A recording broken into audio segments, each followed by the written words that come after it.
This Be More Lifestyle segment is sponsored by Affirm.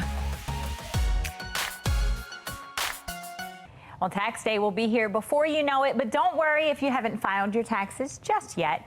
Joining us is money expert and founder of MyFabFinance.com, Tonya Rapley, to provide some tips on navigating tax season. All right, Tonya, so what's the first question that everyone should ask themselves before they file their taxes? Am I going to work with a professional or am I going to self-file?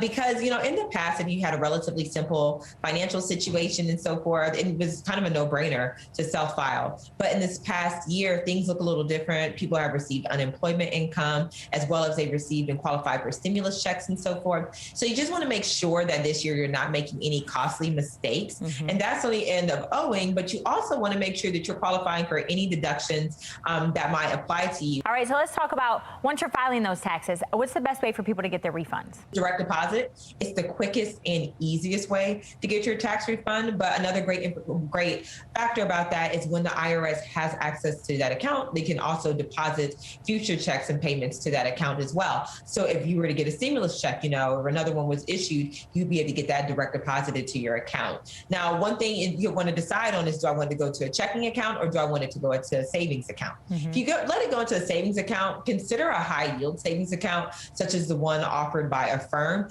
I like it because it has one of the highest, the interest rate is significantly higher than the national average, as well as they're not going to charge any fees, as well as they're not a minimum requirement balance. And so, that way you're helping your money grow too. Let's say once you get that refund money in hand, right, then what are your recommendations on how people should use it? An Affirm study found that 3/4 of people plan to save their refund, which makes me happy as a financial educator. I think this is a great opportunity to boost your emergency fund as well as build your savings account. But it's also an opportunity to pay down debt that you might have accrued over the past year or anything that you might have had previously that you want to tackle. But I'm also acknowledging that last year was tough for a lot of people and some people want to treat themselves. And it's okay to spend a little. And so what that might look like is, looking into a service such as Affirm, which I partnered with, that allows you to save and spend. And so the pay over time feature allows you to fit bigger purchases into your monthly budget because you can break down those into smaller monthly payments and spread that cost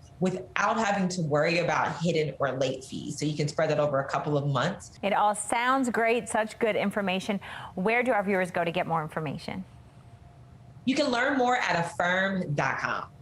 All right, well, Tonya, thank you so much for joining us. We certainly appreciate you.